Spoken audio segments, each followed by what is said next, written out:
Welcome back. Another interview for you. And today we have Mr. Dustin Lewis from Atlanta.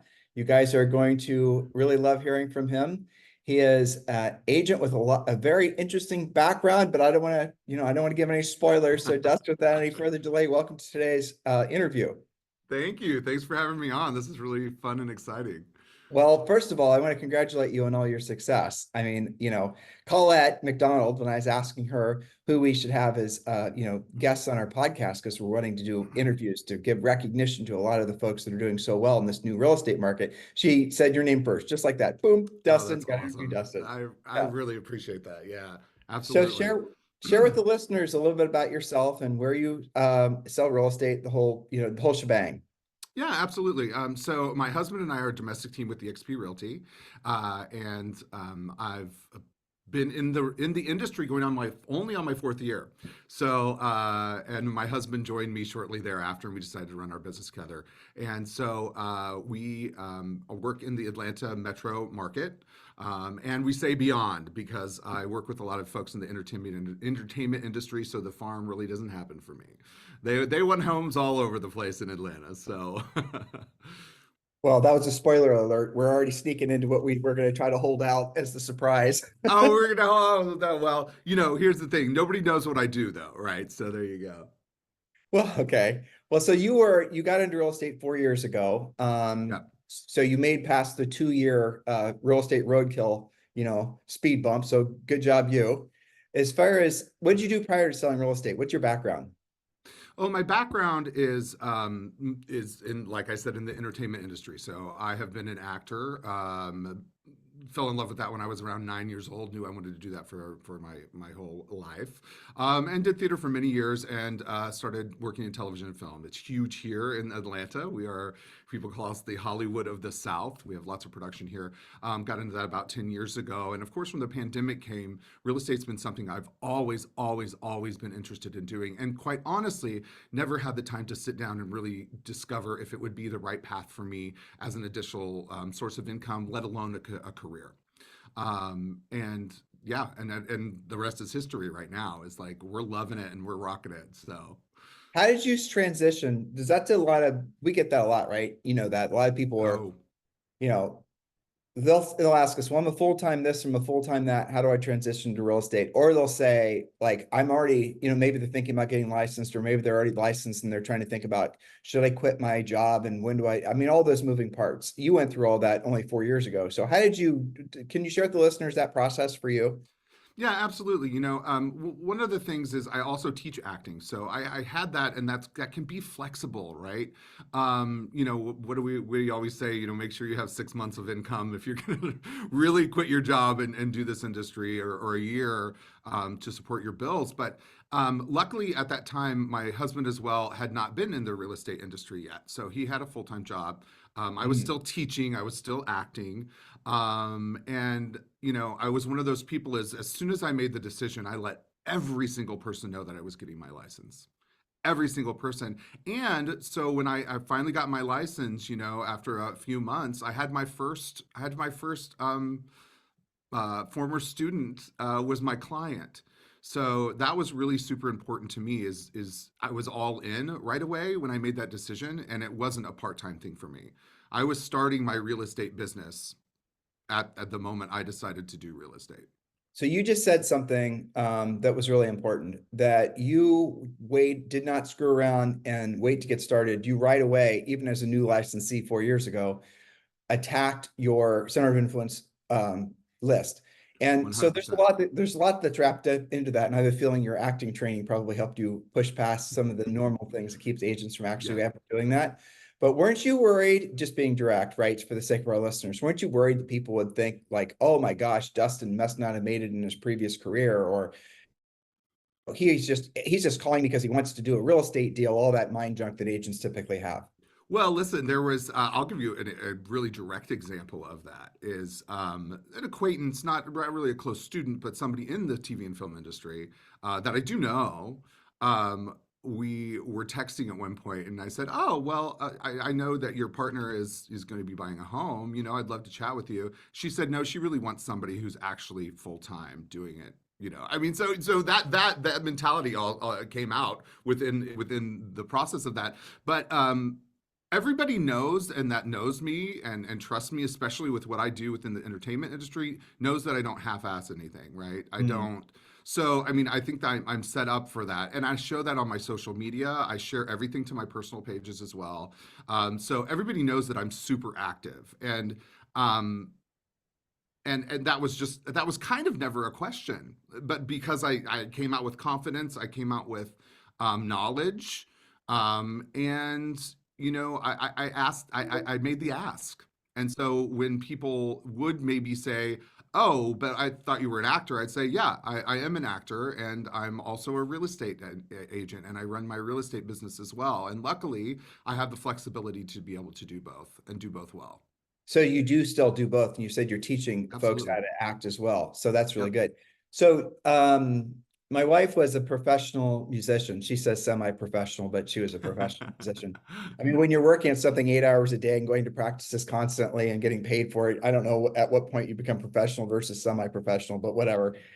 And she originally started out having lots of passion and love for music. And after a while, when she started getting paid for it and she started having a, show up at this rehearsal, this rehearsal, this rehearsal, it didn't take maybe but 2 or 3 years for her to realize it wasn't for her because it was ruining her Mm. passion for something. Did the same thing happen with you with acting, where you were relying on something you loved, or never happened? That's interesting. No, I think of half in any kind of art where you're really struggling to paycheck, like a real estate career sometimes, right? It's very cyclical, just like an artist's life. And, I've quit acting several times, quit. We always do air quotes with it, because there's many shifts and you have to be extremely malleable. And I think if you're not malleable enough to go, hey, I can see opportunity here where I can still be an artist and fulfill that part of my life. But I can also do this, and so there were times where I quit. I did health club sales on a number of occasions, and did those kind of things. And then that was miserable. And I was like, hey, I'd rather get rejected all the time in acting and go dance on a cruise ship or sing on a cruise ship. That's a heck of a lot more interesting and fun. Yeah. Well, it is funny. Actually, that's the heart of it, isn't it? I mean, when you're an actor and you are having to face constant rejection of some form, and you have to do. So let's talk about that because you just Mhm. touched on something that's genius. That is the essence of what prevents agents from becoming spectacular agents, is their fear of rejection. So Mhm. if you have somebody that where do you go with that? I'm asking Yeah, you. absolutely. Yeah, absolutely. So, it's so interesting, especially on the actor side of things, because you have to develop a thick skin, but vulnerability is our superpower and empathy, right? And listening, right? So, the rejection part is kind of a getting used to and also an acceptance of the fact that it's going to happen. Like it's not a surprise. There's a great audition technique book, and he equates it to anything in any industry really it goes with is like it's like a mail carrier coming in every single day to pick up the mail and going, what the heck is all this mail, and just flip it out, and flip it at a table about there's so much mail he has to deliver every day. Well, guess what, part of our jobs is being rejected. I think I've heard you all say before about like if you don't get 10 no's a day or something like that is a quote from y'all in a day, then you're probably not doing what you should be doing for your daily tasks. And I Let me love that. let me frame it. It's basically, if you're not putting yourself in a position to hear the word no at least 5 times a day, his That's it. word 10 is better, then you haven't worked that particular day. And you can't count when your kid says no, or your spouse says no, or Right. your dog says Oh, well, no that would be, I mean, yeah, all the time. way more. Yeah. Yeah. Yeah. So it has to be from a decision-making adult, because you are actually asking them for a lead. By the way, Dustin, who do you know who's thinking about buying or selling real estate that I should be helping in this market? If his answer is no, I don't know anybody right now, I'll keep you in mind. That's technically a no. So go you. Right. Yeah. So that's a really great benchmark. And I appreciate you bringing that up. So 5 no's per day, or you haven't worked that day.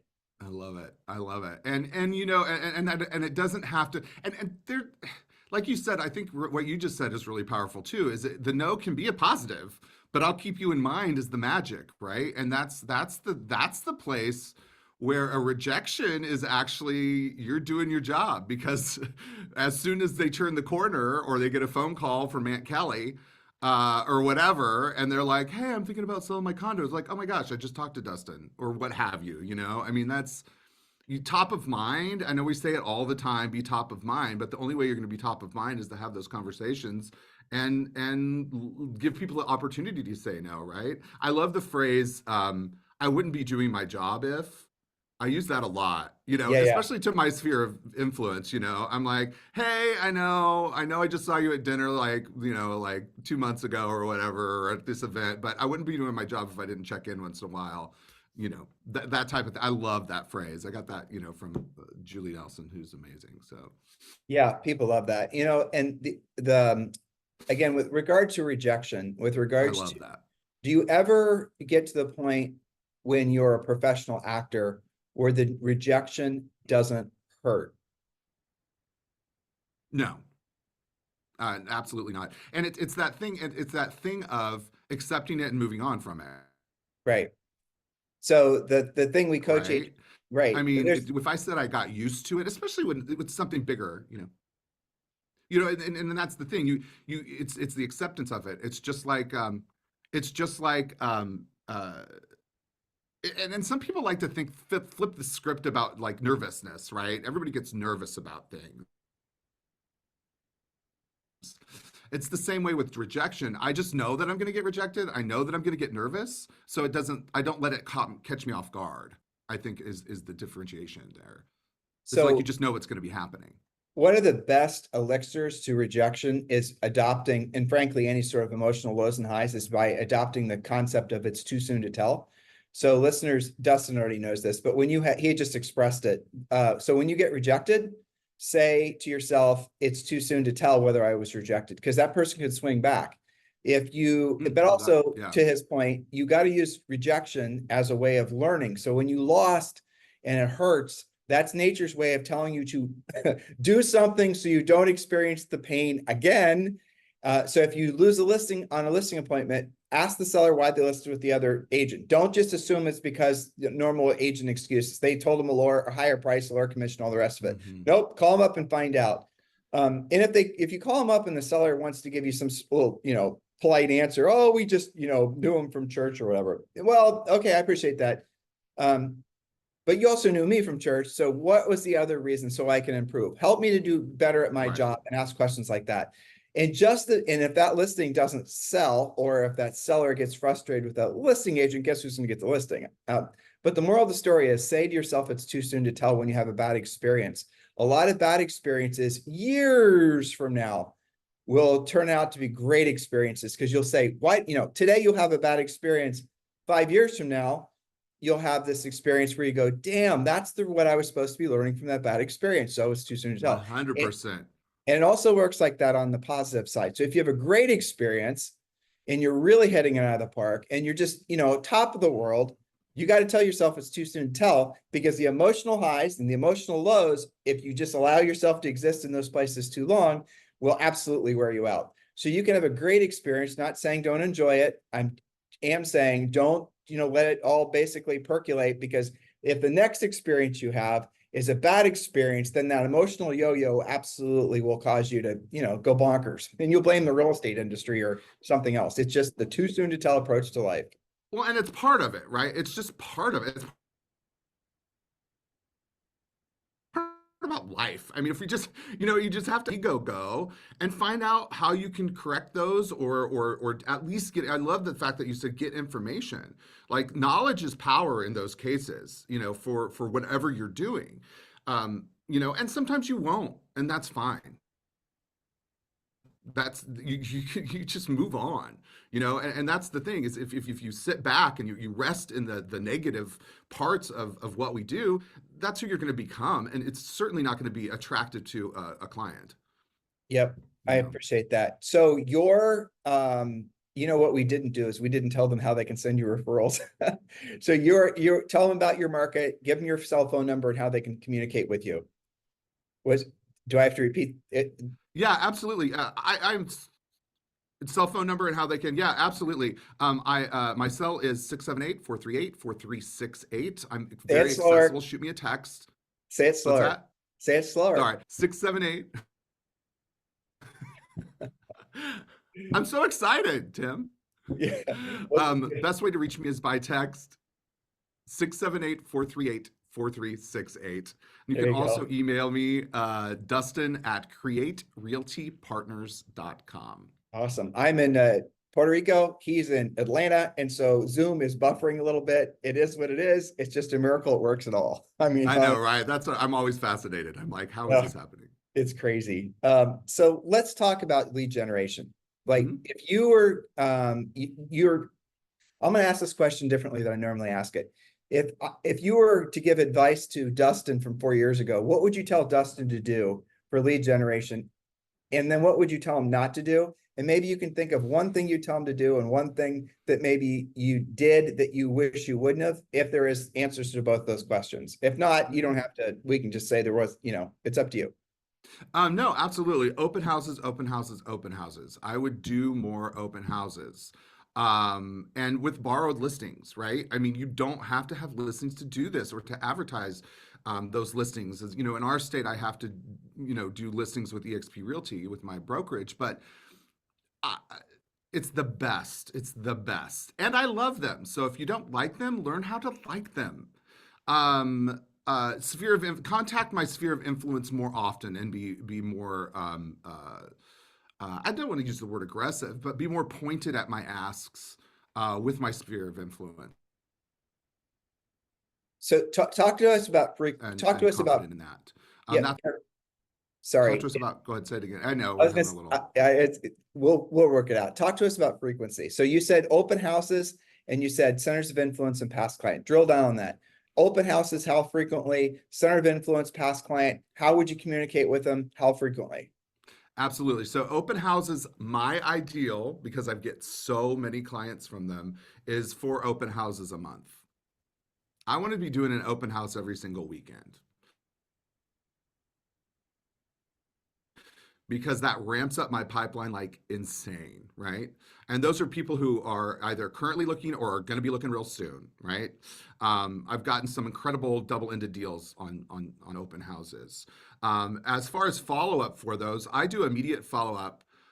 If I can do it, for my notes, I'm a big video, text a video. I text a video and say, "Hey Joyce, it was so wonderful meeting to you today. I hope your back feels better. Let me know if you want to continue our conversation a little bit. I'd be happy to like chat with you more and stop over to the house and have a look or whatever." Right? I mean, it's something personable. I've had people. I had one woman call me and she said, "I just got this video," and I said, "Who is this crazy man sending this video?" And then I watched it and I was like, "I knew I had to call you back." I mean, it's authenticity. I think was the word of the year last year. For real estate, and it works. It just works.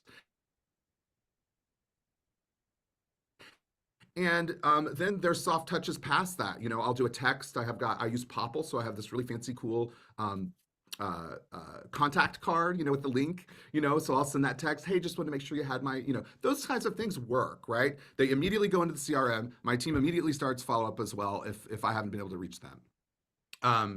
As far as sphere of influence, one of the big things with that is I make sure that I have tasks set for myself for all of those people at different times throughout the year. I always try to get birthdays. I always try to get anniversaries. And the more notes I have and tasks I have for myself, and then for my behind the scenes team who are following up sometimes for me as well, the better. Personal touches. With for my sphere of influence, it's personal and past clients. It's an ask once a year, every 6 months about. But So otherwise, it's personal touches no, I get the it. year. It's personal touches like calling. You're not reliant on something digital to stay in front of your centers of influence. You're doing it exactly Mhm. correct. You're doing Right. proactive lead generation and you're reinforcing it with passive lead generation. He's calling and then he's doing other things, digital or whatever, to reinforce it. What most agents do, and it's an enormous mistake, is they will just do the passive and not do the proactive. Do the proactive lead generation. The passive is there to support it. If you have to choose between one or the other, do the proactive lead generation, the calls, because nobody else does them. You listen to what he said when he talks to people, they're really surprised.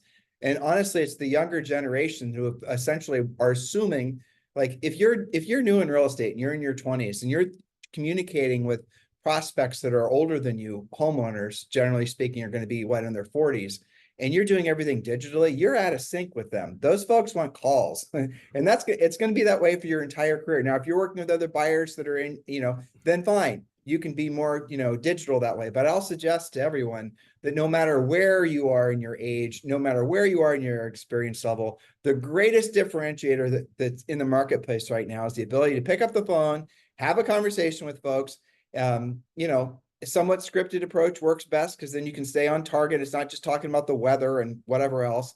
And yeah, that's going to make the difference. While everyone else is basically dripping on people, everyone else is doing all the digital stuff. You making the call is going to make the difference. Any It's thoughts on got to be that? a combination. Yeah, it's got to be a combination. I mean, listen, the real estate industry is a tech industry now. That's why, I love with our broker GXP Realty. I mean, we're so forward in tech and innovation. That's a must now. People are looking online for homes. People are looking online for us. And one of the best things when I shifted this just a little bit the way I talked about it in my listing presentations, sometimes I make it a joke, but I was like, here's the thing. Here's the thing about me and my age, right? I'm going to be 50 this year. I've been in the area where, we had to pick up the phone and call people. We couldn't do email, we couldn't do all this. So there's a personal touch, but we also have to be tech savvy. So I have a great mix and I'm not afraid to pick up and call somebody, but I also really innovated in what I use in my tech stack as well. So I'm reaching the maximum people that can be contacted to sell your home. We have 90,000 agents that I can now send out coming soon marketing to before we go live on the MLS. Somebody might have a client that's relocating. There you go. We sold your house before we had to go live. He means EXP agents. There's 90,000 EXP agents. EXP, I don't know if you knew this, Dustin. This is kind of amazing. You probably did. You're a smart guy. EXP is now the largest independent brokerage by transaction count, I believe, Yeah. in the world, but maybe by, in the United States. But that's Yeah. extraordinary. So when why would he want to tell people in Omaha about new listings in Atlanta? Because Atlanta is a massive relocation hub for basically the entire world. I mean, it just is. You heard him talking about the entertainment industry, but when Julie and I sold real estate in the 90s, there almost was like Atlanta was almost like the sister city to Columbus. People constantly are going back and forth. It was extraordinary. But most of the country's like that anymore, where corporate hubs are. So it's one of the many, many advantages of EXP. But since you brought EXP up, why did you choose? Obviously, somebody, you're productive. You and your husband are selling a lot of houses. You guys are very successful. All of the things. Why did you choose EXP Realty? Absolutely. So I interviewed a lot. EXP has been our first, and I always say only brokerage. Um, and it was me first, right? But I did bring Matt in when we met with Colette. A friend had introduced us, and we stopped over and talked to her about the model. Specifically, what stood out to me after meeting everyone else was the opportunity for passive income. I mean, like with rev share, which, to be quite honest with you, we haven't even led into rev share as much as we should right now, revenue share, and I'm very heart-centered when it comes to that, and very much a teacher. And so building that out more and being a mentor as well as something big. But also the stock, and also, I mean, you can go on and on. Stock is huge. Being a publicly traded company and an owner of this company, along with you and a lot of other people, is an incredible thing. And then honestly, everybody was talking about virtual, and when I went into another office and sat down, the team lead had just left EXP, interestingly enough. And I said, "Why did you leave EXP, sir?" And he said, "'Cause I wanted an office." Yeah, that's funny. And then that was obviously pre-COVID. So now post-COVID. And that's all he said. Yeah. So I was like, okay. Right, exactly. So I really took stock took stock. I really let the things settle in where I thought that I could thrive, and that then I could have my own company name too, right? So Create Realty Partners, we developed that name. I can be my own brand and then be supported by this tech and this community. I mean, it's like, you know, being able to sit down and talk with you and Elizabeth Riley and Gene Frederick, and you know, all these amazing leaders in the real estate industry are so accessible, and I've learned so much from them going to events and everything. So it's that whole ball of financial with education and then accessibility and coaching, and it's honestly unmatched, and that's why. And we saw that right away. We saw that right away. That's pretty much summarizing why Julie and I joined eXp Realty in 2019. I mean, you just hit the nail on the head, honestly, all those things. There's a sense of community. People might be drawn to eXp because the commission splits or the stock or the revenue share or the tech stack or the this, that, the other. But the real reason that they join, the real reason that they stay is because of the sense of community. The community experience that you have at eXp is like nothing outside of Julie and I's own coaching business that we've ever experienced before professionally. And Julie and I have been in, coaching and consulting agents and brokerages for 2 decades, a little, more than that really. And I've never seen a brokerage from the inside that operates like eXp. I mean, I could talk forever about it, but the very fact that Glenn designed eXp and made revenue share such a thing, a lot of people don't conceptually understand what that means. So you can make money. Dustin makes money from real estate, stock.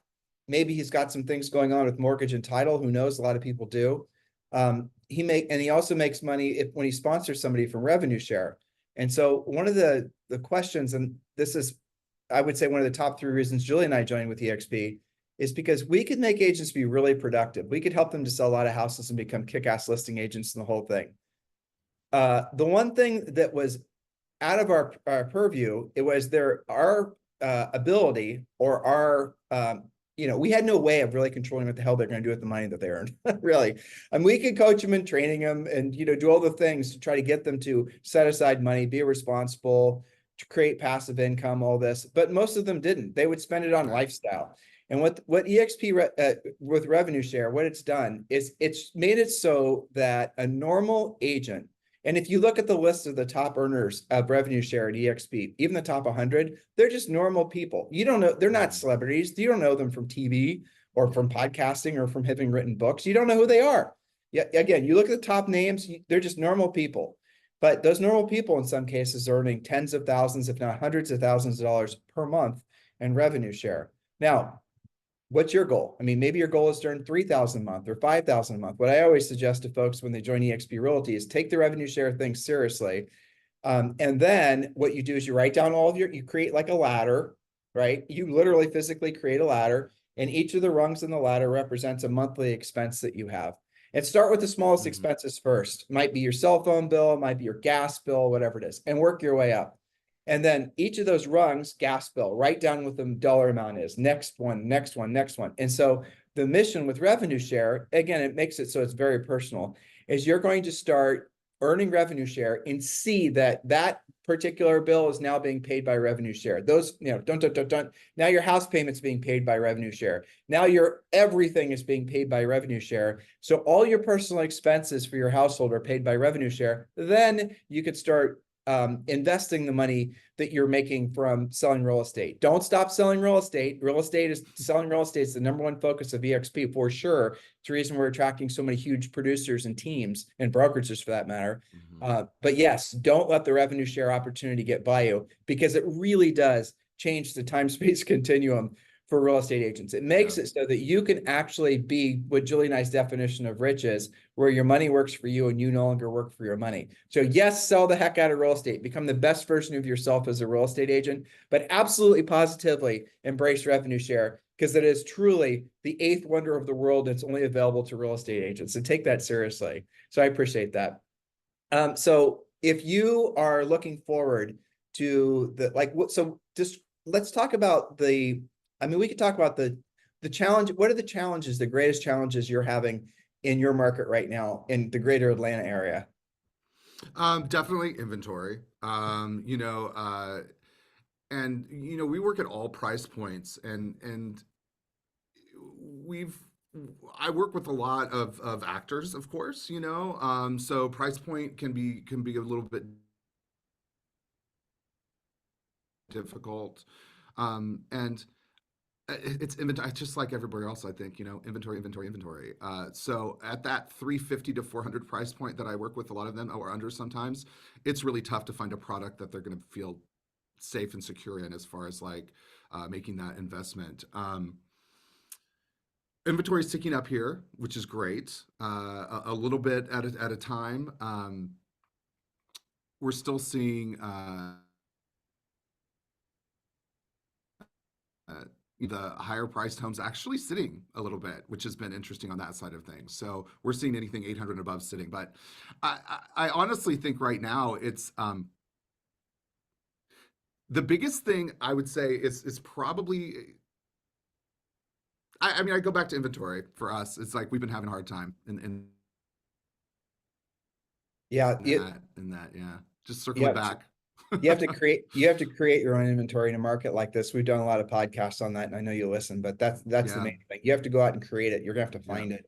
New construction in yeah, Atlanta, that's gonna be a gold mine, especially in that actually, and I'm yeah, thinking that price point, it's gonna be a lot of condos and things like that.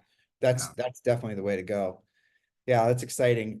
So if someone was interested in, well, first of all, you're interested in obviously sponsoring agents to EXP. And if someone wanted to discuss with you about your journey to become an EXP agent and your journey to move from one industry, which you had a lot of passion for, and to another industry, and you've done it so successfully. If they wanted to have someone who's going to mentor them, who is going to coach them, who is going to love on them, who is going to make sure that they were successful, you would be a perfect sponsor for them at EXP. And it's important that everyone understands this.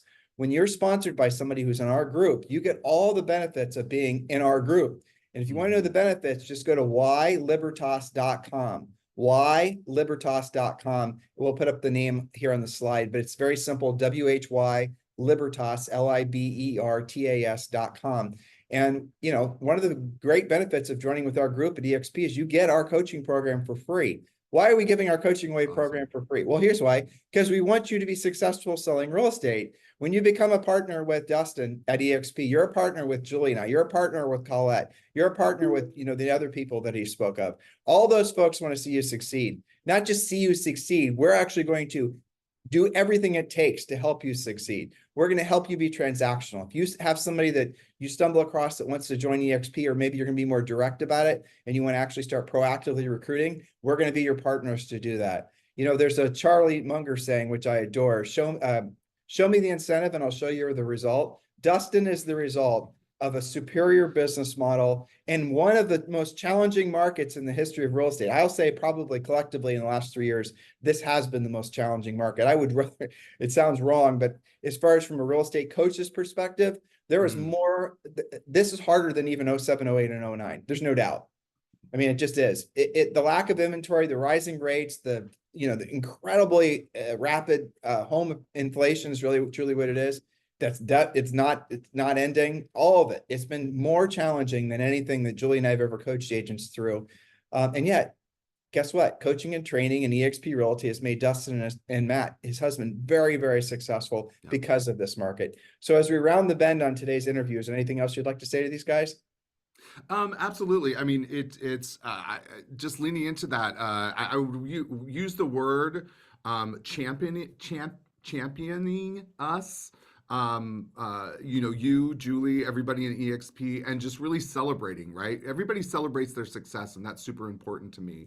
And on the other side of that, Matt now is in the compliance department, and EXP in the corporate side of things is just so supportive and wonderful. And I do have a Calendly link as well. If y'all want to talk to me, super accessible. Can you just add that in there into the, or Yeah, Calendly, sure. CRP Dustin Lewis. So calendly.com/CRP Dustin Lewis. It's Create Realty Partners. And well, it was so fun talking to you. We Oh haven't been yeah, able to me spend this too. much time Well, before. So and also, guys, his phone number, actually, he was smart and put it underneath the Zoom screen. I it's just right realized. there. Yeah. Yeah, 678-438-4368. So text him. Again, it's 678-438-4368. Text him with any questions. Text him thanking for his time today. Share with him what you learned from today's interview. I tried to dive deep on some of I think the soft targets, soft points that would be most beneficial to the most listeners. But if there's anything I Yeah. didn't touch on and you want to talk with Dustin more, text him and then he'll call you back, I'm sure. 678-438-4368. So Dustin Lewis, thank you very much. Thanks, first of all, for being part of our interview series. Thanks, number two, for being so successful and so inspiring. Thanks, number three, for doing this interview. I really appreciate it. Thanks for having me. I appreciate you. Have a fantastic day. Thanks. Thanks, listeners.